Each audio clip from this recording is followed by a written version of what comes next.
I will start by welcoming everybody to our webinar sponsored by American Friends of Bar-Ilan University. I am Harvey Kaminsky. I'm a board member of the trust at the trustees of American Friends of Bar-Ilan. I've been involved with the school about 10 years, and my involvement has gotten greater and greater, and I've become more invested in the university as time goes by. And one of the reasons I have, among others, is the wonderful webinars and information that's imparted to anybody who is interested with the university. And today is another example where we will be having a webinar, which we're lucky to have Dr. Avi Picard, who will speak to us about Israel's wars from past to present, which is, of course, extremely relevant in light of what has been going on since October 7th. So, as I said, I have been involved with Bar-Ilan, and I will continue to be involved. And these webinars, which just started a couple of months ago, have spawned tremendous interest, great speakers. I'm sure today's presentation will be great again. And we are, as I said, we're extremely lucky and privileged right after Pesach to start on this seminar today, a webinar, which is extremely relevant considering that Yom Ha'atzmaut is coming at the end of this month.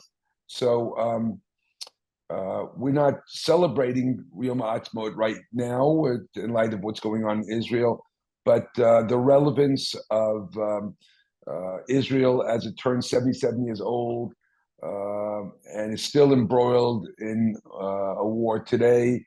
We're here today to have an important discussion that will put contemporary events into historical context.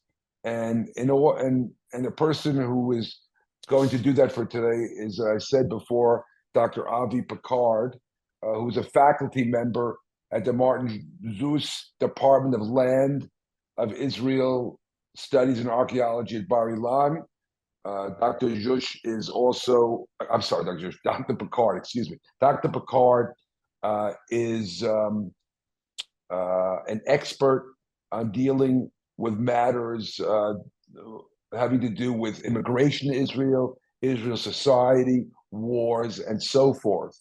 You'll notice also that he is wearing an army uniform today, and that is not to try and impress anybody, but that's because he's an active member of the reserves, and I think that he had to actually get some type of dispensation to speak to us today because he has reserve duty.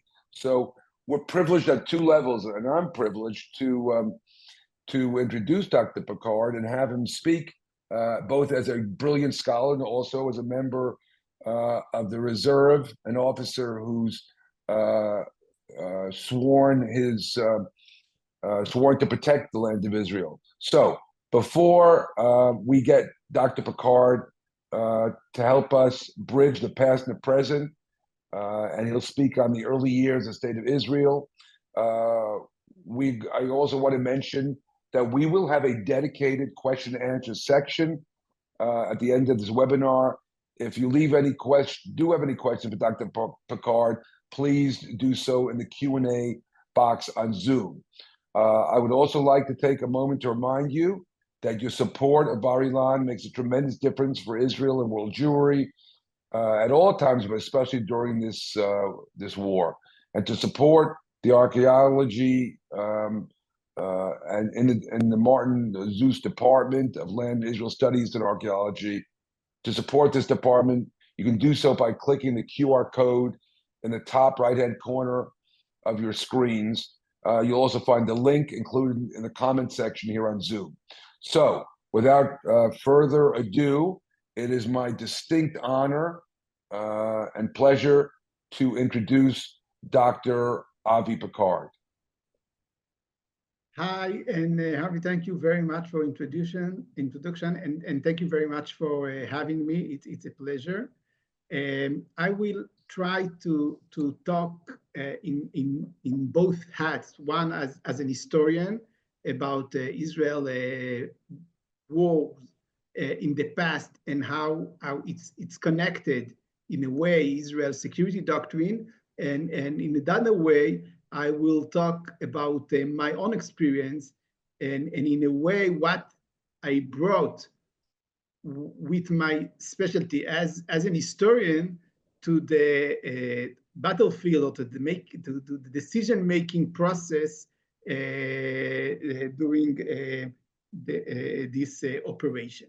So basically, I can probably talk about this for days, but I picked few points in Israel history that I believe that they are known, but in a way they give a perspective about the recent event that happened in Israel. Um, so I believe it's not like something that people never heard about it, but I think it's framing the idea. Um, when we think about why Israel armed forces exist, the basic threat was that Jews were defenseless. In the diaspora, the deep Jewish anxiety was that Jews are not protected. They are under a foreign government. They depend on strangers, the Polish, the German, the Moroccan, the Yemenite, if somebody will attack them. The whole idea of Zionism, that's the thing I'm teaching here at Bar-Ilan, was that the Jews should have a state of their own and be able to protect themselves uh, in the case they need. In the beginning, the idea was that if we will have our own country, we'll be protected. 1929 was the first time, although it was not the first conflict between Arab and Jews. In a way, it was a conflict that many Zionists believed that even in our own country, we are not protected. The British, perhaps those years are not so much against us, but they will not defend us. And in many places, Jews had to run away from their settlements. In some places, they were able to defend themselves. And in some places, like the picture here, a very known picture about the massacre in Hebron, they were massacred, they were killed. So when before October 7, it was the worst nightmare. When we think about numbers, the Praot Tarpat, the 1921 9 event, had about 130 Jewish casualties for a week. And then when we realized what happened on October 7, we realized that was a symbol. What can happen if we won't be protected? And it happened 10 times worse when we did have an army. So this, in a way, the fear of being massacred by enemies, by the Arabs, was the formative trauma identity. And for this reason, there was an understanding that we should have an organized and skilled military force to protect helpless civilians. The basic idea why a group, a tribe had military force, the basic idea is that, look, people want to attack us, let's take our young men and train them to protect us. In some places, the military have other perhaps goals, but the main idea of Israel was we should protect civilians, and that is the reason we should have an organized military force. And this, in a way, this is the entire Israeli security doctrine. The idea that whenever someone will attack us, he will face a military force and not the civilians. The idea of having an army, and it started with people with sticks, and now with the most state of the art jets, but the fighter jets. But it's the basic idea. We should have an army to protect our citizens, our civilian population, to be massacred. When we understand that this is the basic trauma, we can, in a way, frame how painful was October 7.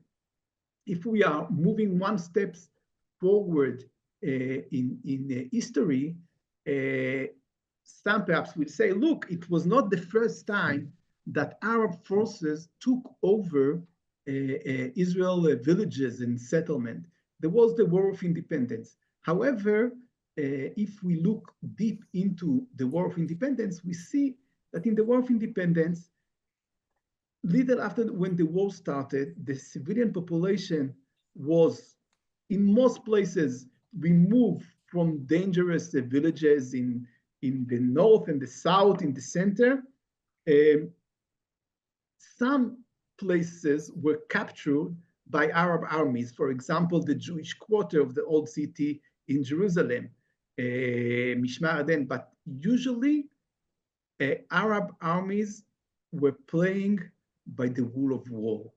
The Jordanian army who captured the Jewish quarter of the old city let all civilians to leave the war zone, take the fighter, mostly men and some of them women, as a prisoner of wars, and kept basic Geneva Accord rules about a prisoner of wars. When there was a case, and there was basically not a lot of them, that not Arab armies took over a Jewish settlement, but the local Arab Palestinians, for example, Gush Etzion and Kibbutz Kfar Etzion, they did killed everybody. But because the civilian population was removed from the few months earlier, the majority of the casualties were actually people, fighters in age of fighting, most of them men, some of them women. And we look at the War of Independence as the most immediate threat to the existence of Israel. However, although Israel just born fighting with 4 or 5 regular Arab armies, after 4 weeks, the Israeli forces were able to change the situation and to go into an attack, surprising the Arabs and surprising the Israeli themselves. So in a way, the existential threat was removed very fast. It managed to expel the Arab armies from almost all the part of Israel. There was a kind of an accord with the Jordanian army to stay in what later will be called the West Bank, but they tried to remove the Egyptian army.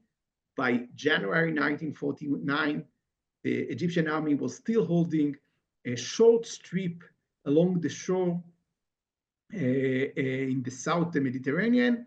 And the decision was, okay, we had great success.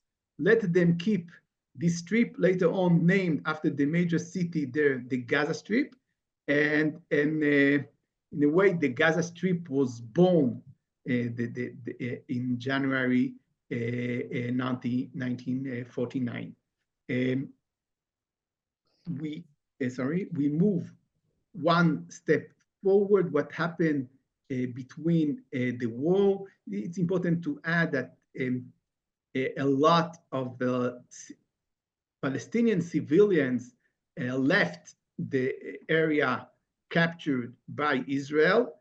When they were asked why they flight, why they moved, they say, we know what we were planning to do to the Jews. If we will take their places, we believe that they are planning to do to us the same thing. So this was the reason. In Gaza Strip, originally there were 60,000 Arabs, and they absorbed 190,000 refugees. So the Gaza Strip became a nest of terrorism with the Egyptian encouragement. From 1948 onward, Israel improved her military forces and her capability, and the main threat, the main goal was to protect civilians, but the main threat was military forces of neighbor countries, Egypt, Syria, and Jordan. The fear from terror attacks that happened, few terror attacks in those days, was there, but it was seen as the marginal threat, the fear that terrorists will be able to take over villages was unimaginable. The fear was that the Egyptian army or the Syrian army will take over the Negev or the Galilee. So the security forces built themselves to deal with that, with the Arab armies, and in a way, there was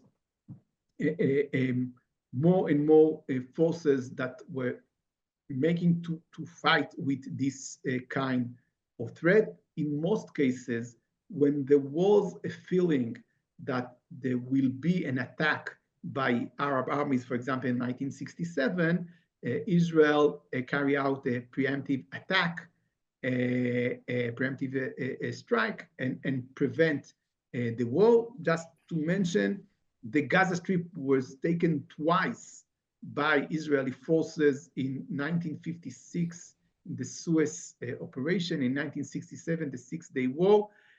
In both events, it took 1 day to take over the Gaza Strip.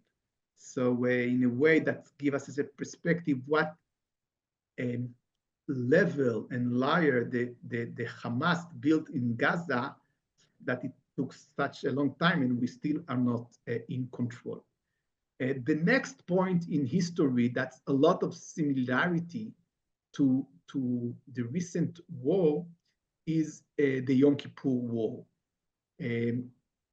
I give a class about the Yom Kippur War for many years. I have a special connection. My father, that was a new immigrant from France, was called to reserve duty just before Yom Kippur, and he was in the regiment that hold the Suez Canal. I was a small kid, 1973. We were 4 years in Israel, and my father was killed there. So I always had a big interest in the Yom Kippur War, and I was teaching a class about it for many years. And this year I taught this class again, and I say I must compare the Yom Kippur War with the October 7 attacks, because there's so many things that are similar and so many things that are different. And some people think it's the same thing. Basically, because so many of us were so busy with mentioning the 50 years of the Yom Kippur War. It was October 6, 1973. So 50 years was October 6, 2023. And I was organizing a conference and a series of lectures. And suddenly think that I was teaching about, I was part of it. So I was trying to point out what is the same and what is the difference. So 1973, the Yom Kippur War was the second time that Israel was actually attacked by Arab armies. The first time was the War of Independence. All other Israel wars, Israel took an initiative to have a preemptive attack. 1973, Israel say, we won't carry out a preemptive attack, and the initiative was of the Arabs. In Israel, there was anxiety and a sense that this attack from both sides, from Egypt and Syria, while Israel had the Sinai Desert and the Golan Heights, could annihilate Israel. They could just advance. There is not enough forces, and they could take over Israel. And the feeling was in Israel that this is the end of the third temple. Israel will be wiped out by these forces. Actually, when we look at the map, we can see, and that's the advantage of an historian, looking back and say, actually, they just advanced few miles. They could not advance more because Israeli Air Force would basically stop them. But it was the feeling of a real threat in the Yom Kippur War. The army was surprised, basically, not by the fact there is a war, because this is the kind of war that they prepare for. The army was surprised by two things. One of them is the timing, and the other is that, not like in the Six-Day War, 1967, the Arab forces were fighting good, and it was a real fight. Whenever I talk with students about this current war, I say, look, in this current war, we had a lot of casualties, but nothing similar to military casualties we had in the Yom Kippur War. In Yom Kippur War, we had for 18 days, every day, hundreds of soldiers killed. In this recent war, there was no plane that there was attack, and basically in tanks, soldiers are protected. In the Yom Kippur War, fighter jet and tanks, everybody, we were fighting against an army that can give a fight in a way. It's important to mention, and that's a way to give us a perspective. The day before the war started, on October 5th, 1973, there was an intelligence report who said that the probability of a war is low. And everybody said, look how they were surprised. They said that the probability of a war is low. As I will mention it later, but in 2023, in October 7, nobody said that the probability of a war is low, because nobody even thought and imagined that this kind of attack can take place. In the Yom Kippur War, in 10 days, by October 12 or 16, depending which front, Israel was advancing and pushing off its enemy. So although it was a real threat and a lot of casualties among soldiers, there were no civilian casualties, and the army kept its promise to protect civilians. In the decade following the Yom Kippur War, the major fear was a conventional warfare that later gradually went down. The Egyptians signed a peace accord, and the army then was engaged in preventing isolated attack and dealing with the threat of missiles and preventing isolated terror attack, but not the idea that there will be another war with conventional armies along the border demise. In a way, today, the Israeli society is paying the price of not believing that Israel needs a big army. As Harvey mentioned, I'm doing my reserve. It's, I don't know, call it about 300 days. My sons did a lot more. Nobody expected that people would be called for such a long time. And so many Israelis was exempt from reserve service, and many was exempt from regular service, because the idea was, we don't need such a big army. The October 7 attack, in a way, changed it. And now I want to move to the October 7 attack. This was the worst nightmare. When we talk about we need to protect ourselves, because if they will have the opportunity to take one of our settlements, they will kill everybody, for years was seems as a myth, because they never did it. They never took a settlement and killed everybody. But this was exactly what happened in October 7. And they tried to kill everybody. Those who were not killed the only reason they were not killed or kidnapped was because they were not able to take them or kill them.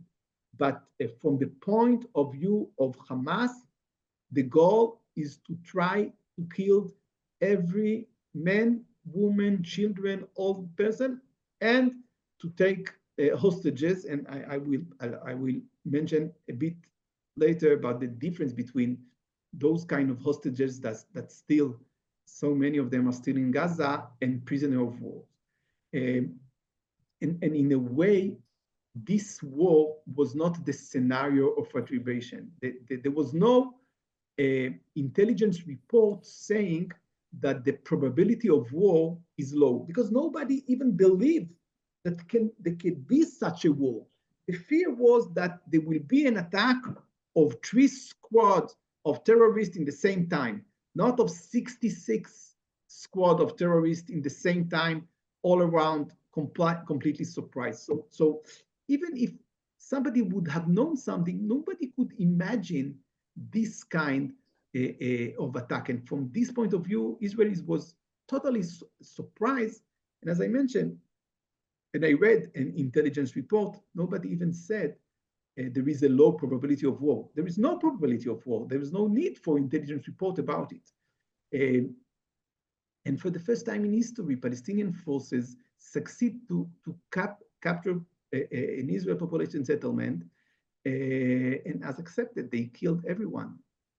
And it's also important to understand the idea of the hostages. In a war, when soldiers are taken as prisoner of war, the enemy wanted to kill them. They surrounded. He obliged to some rules. So because they're surrounded, he take them as prisoners. In this case, the goal was to take hostages. It was not a byproduct of individual surrenders. The goal was the understanding that Israel is so sensitive about this issue that even that Israel had more power, perhaps it will be a tool that will enable them to win Israel over by using this tool. This will give them a kind of immunity. It's also important to say that unlike Arab armies in 1948, that were both sides fighting, obligated to the same rules, in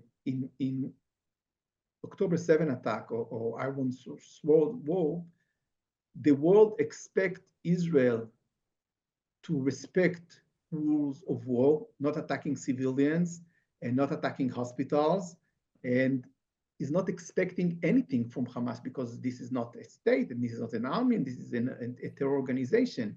So in a way, Hamas understands that there are rules and he's not obligated to these rules and he's using them. So this is an important thing. I think those are pictures that I took, but we see that, everything was taken. You see here an overlap car with the baby seats, and this is in the music festival of the Nova. I myself serve in reserve as an intelligence officer. Sometimes I try to explain to my American friends what is reserve duty for us. I say, like some of you perhaps on Sundays are training the baseball team of your kids. So you can be a lawyer, but you have another career of a baseball coach. So we also have a second career in reserve. And I served in infantry brigade. And the first meeting I had with the brigade commander, and he was planning an attack, and I told myself, what can I bring as an historian who knows so much about the Yom Kippur War to the decision-making of how we carry out this attack? And the first thing was, understand they are not stupid. Don't take them for granted. Perhaps I will skip that, but in a way, I was responsible of taking all the Hamas capture arm that was brought to us. I explain here, and I just mentioned, and so we don't have a lot of time. I want to go forward to speak about something else. But Hamas was still creating three walls of protecting himself, but protecting by civilians, trying to kill as much Israeli soldiers as they can to make the Israeli society to ask to stop the war, and having the hostages. Those are three layer of defense that Hamas protect himself. I have here a short movie that show it, and I don't think you can hear the volume, but I will explain. This is a kindergarten in Gaza, in northern Gaza, called Jabalia. And we see here the slides and the carousel and everything there. But then we see the camera. This is my friend Eli Lebanon. I asked him to take this clip. And inside the kindergarten, you see here a tunnel, an entrance to a tunnel. So the most effective way to hide this kind of tunnels in the kindergarten. Who will attack a kindergarten? Sorry, wait a minute. Okay. And now I want to tell, and I will finish by that, the story of my students, Kinneret Gat. Kinneret Gat, here see in an orange t-shirt, was a graduate student of mine. She was a teacher at Kibbutz Be'eri. She was about in her 60s. And she came to our department, and she was following some of my classes. And in the first days, I learned that she was killed in the kibbutz. And I arrived about 2 weeks later in a house in Be'eri, and I saw many books. And all the topics of the books was the history of the land of Israel. And I was very interested who was the family and who was the people who were living in this house. I was there with my soldier, and a few minutes later, we saw a civilian. I asked him, "What are you doing here?" And he said, I live here. This is my house. It was the next door house. And I asked him, who lives in this house that I just visited? And he said, "This is the Gat family." I said, "Gat? I know, Kinneret was my student." He said, "Yeah, yes, this is the Kinneret." And after a few minutes, another civilian arrived, and he said, "This is Kinneret's husband." And I come to him. I came today in uniform, and I introduced myself. So of course I know you. Kinneret was talking about your class, and once we were even hiking, and we saw you. And I told him, "Look, I feel so sad that Kinneret is not here. I'm visiting your house, I'm visiting her house, and she's not here." And he told me, "Look, I have no time to be sorry about my wife, because my daughter and my daughter-in-law are kidnapped." This is Kinneret daughter, Carmel, that was found in August, killed in a tunnel. His daughter-in-law, Yarden, was police in the first deal in November. And this is another thing that shows in a way how Kinneret was a special person. Kinneret, whenever she showed a camera, she saw a camera, she was like taking her tongues out. And then she was caught by Hamas camera. She was outside of her house when the attack took place. She didn't get inside. And so it's nothing. And then she was caught by Hamas terrorist camera. So this is a short movie of a few seconds of Kinneret walking around her are Hamas terrorists. And she will probably be killed in few minutes. And she's watching what is around her, and she says, "Well, the only thing I can do against those terrorists that are fully armed," see, she's like looking at himself, "the only thing is take my tongue out." And that's the way she's like being against Hamas terrorists. Few, I don't know, a few minutes later, an hour later, perhaps, they killed her. I'm in touch with her husband, with her son. We mentioned her name in the different event we had in Bar-Ilan. I wrote a little bit about her, about the paper she gave to me. And in a way, I think it's a kind of, I don't know, closure that we are learning things and experiencing things. And we are in a sad historical moment that all those events that I am teaching about them is part of our lives today. So thank you very much for listening. This is my main thing. I will be happy to answer questions and to share my thoughts with. Thank you very much, Avi, for your very illuminating discussion. There are a number of questions that we have from people in the audience as well as from our own side. So I'm going to start right away so we can answer as many as possible. Okay. The first question is, what was the status of Jerusalem in the UN partition plan? Was East Jerusalem, was it in Arab Jordanian hands after the War of Independence? Where was it back then? In the UN decision, partition decision, the main thing that from always was that the Holy Land is so holy. How can you divide holy places between different regions? So the status of Jerusalem was corpus separatum, a separate area that is international. And it was completely surrounded by territories that had to be of the Arab state. So when the war started, it was clear that the Arab have no intention to respect the partition decision. So and 100,000 of the Jews in the land of Israel were living in Jerusalem. It was every sixth Jew was living in Jerusalem. So from the point of view of the leadership, they say if there will be no peace, we should find a way to connect Jerusalem to the rest of the country. Inside Jerusalem was a mixed city. Inside Jerusalem, there was a lot of fighting between the Israelis and the Jordanian army. And by July 1948, they decided about a line that are separate between East Jerusalem and West Jerusalem. But according to the UN, both sides should be international.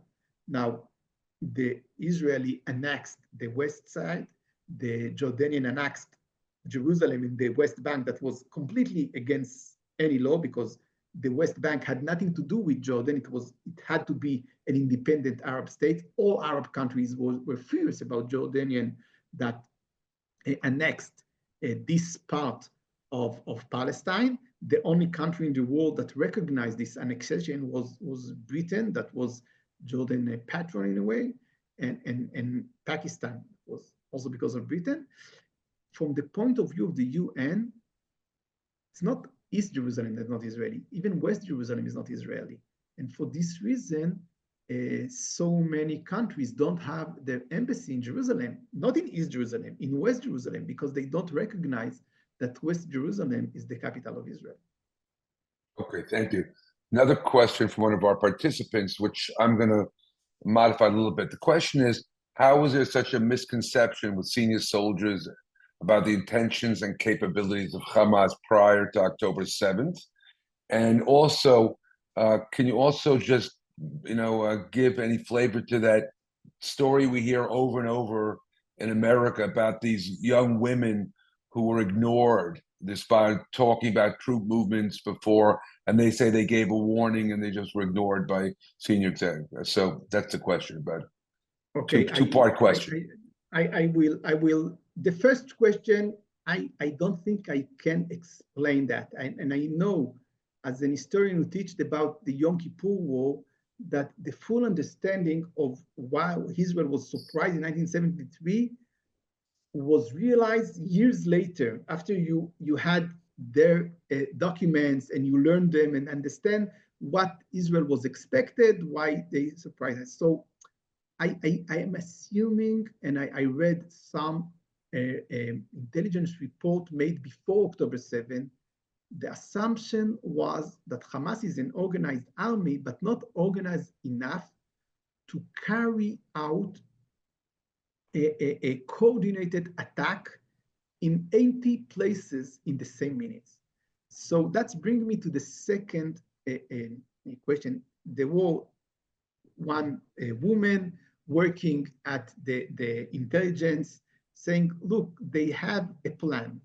And when I teach about the Yom Kippur War, I said, as historians, we're very smart. We know what happened.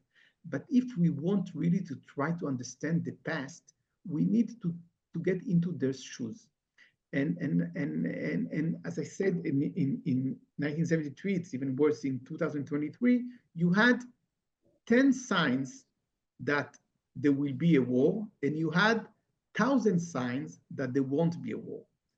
And it's very smart after the war happened that you say, well, there was a sign. In a way, no, when you are, I say in American, look back 2020. Yeah, 20, right. Monday morning quarterbacking, all right. Okay, so look, 9/11.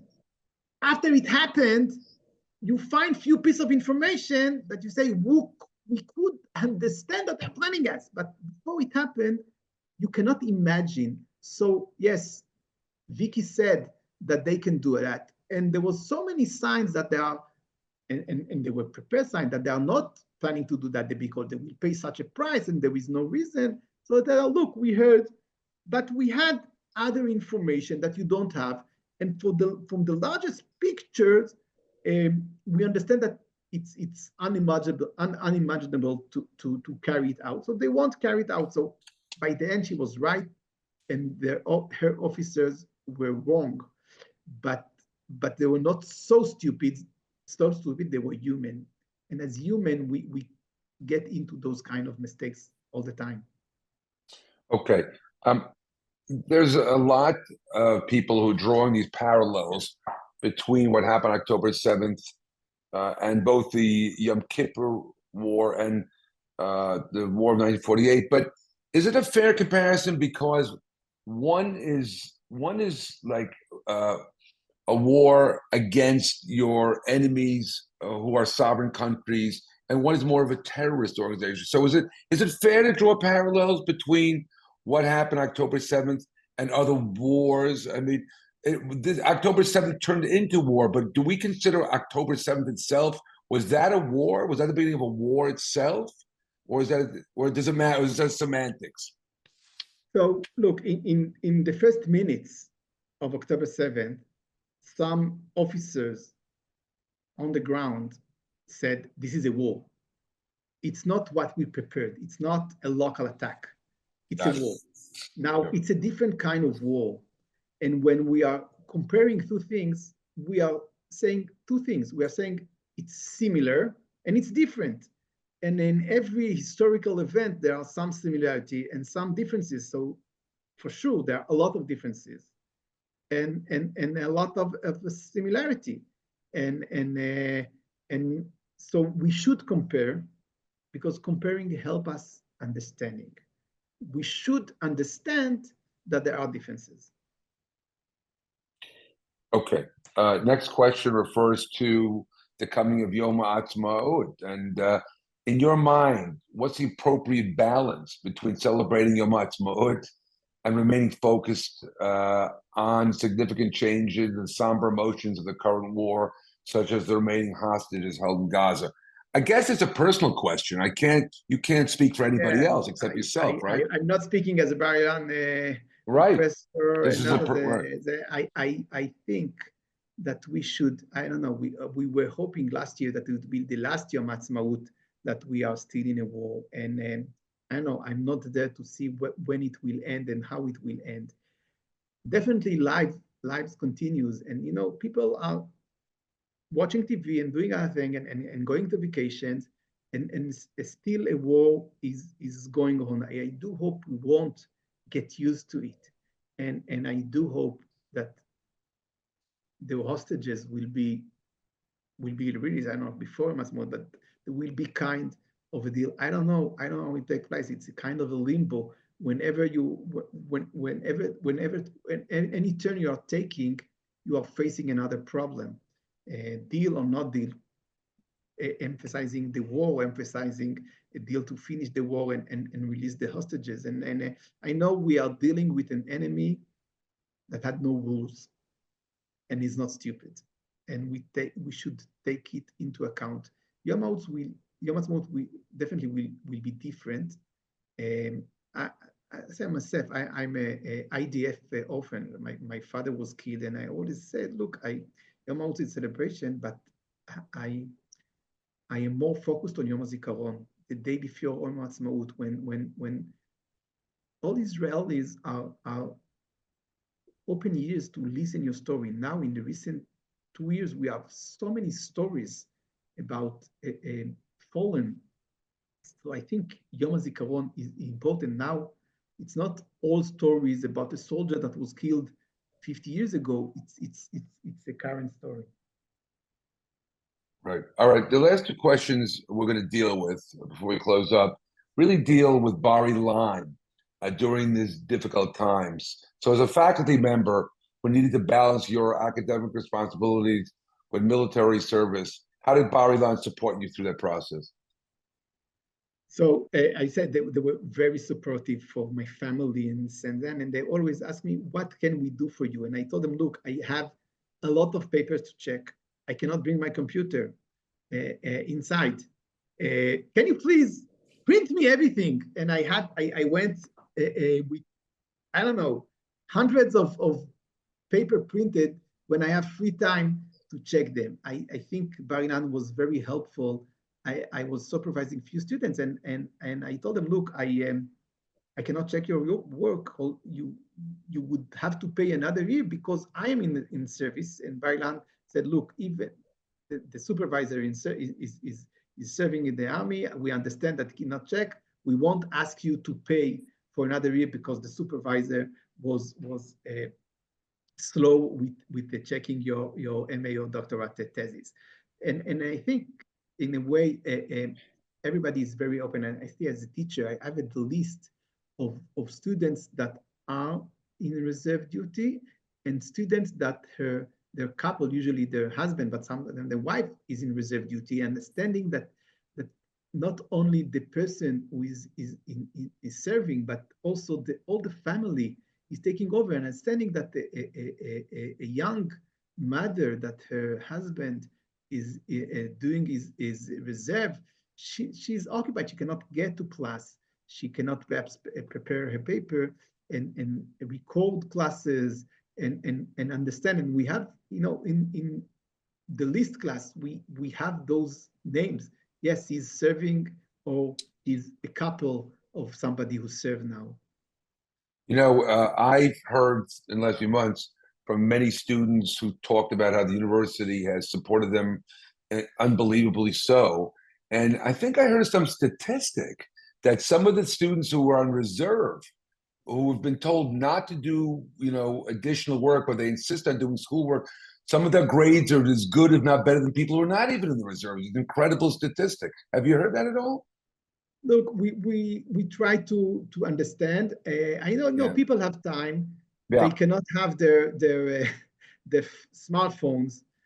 So where you have more times, I don't know about these statistics, but I do hope that students are not paying a high price because they are doing their service. Okay, I'm going to close with one last question. Very good. We're going to close with a question from the audience, which is a very good question. Going back, to what's happening in Gaza. And the question goes as follows. For the most part, residents of the Gaza envelope were strong proponents of peace beforehand. After the trauma they experienced, where do they stand today?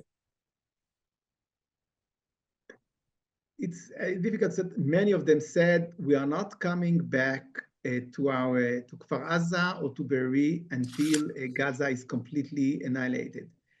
Some of them, like every believer, said, look, we cannot let Hamas terrorists change our basic beliefs.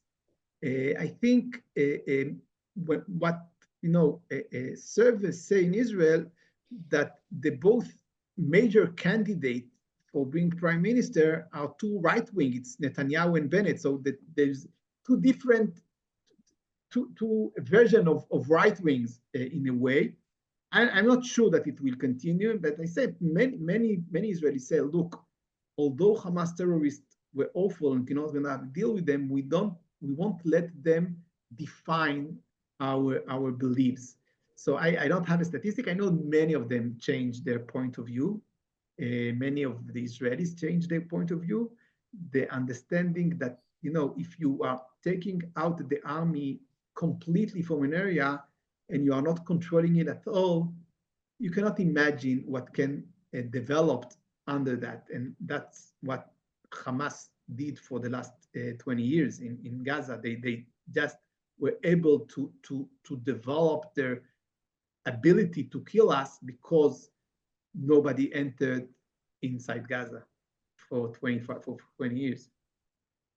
Thank you very much. With that, I would like to extend our deep gratitude to Dr. Avi Picard for his excellent presentation, which is really unique because it brings a perspective both of as a scholar and as a soldier. It's very, very interesting to combine the two.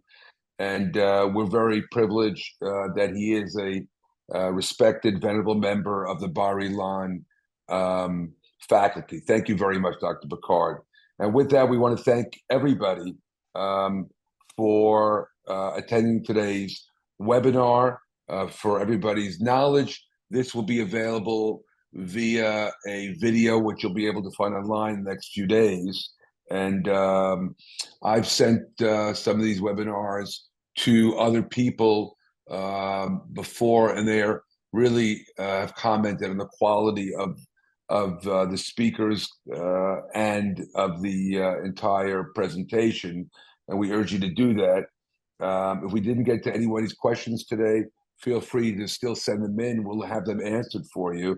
The faculty at Bar-Ilan is unbelievably cooperative and proactive in trying to help people understand what's going on in the Middle East. Again, for those of you who are able to support Bar-Ilan and its world-class research, please do so by clicking on the QR code at the top of the right-hand corner of your screens, or by clicking on the link included in the comment section here. We thank you for taking the time in the middle of the day, but I'm sure you feel very rewarded and very emotional, as I do, over the comments by Dr. Picard. And we wish you all a very good day, and hope to see you back here very, very soon. Thank you very much, everybody, and have a nice day. Bye-bye.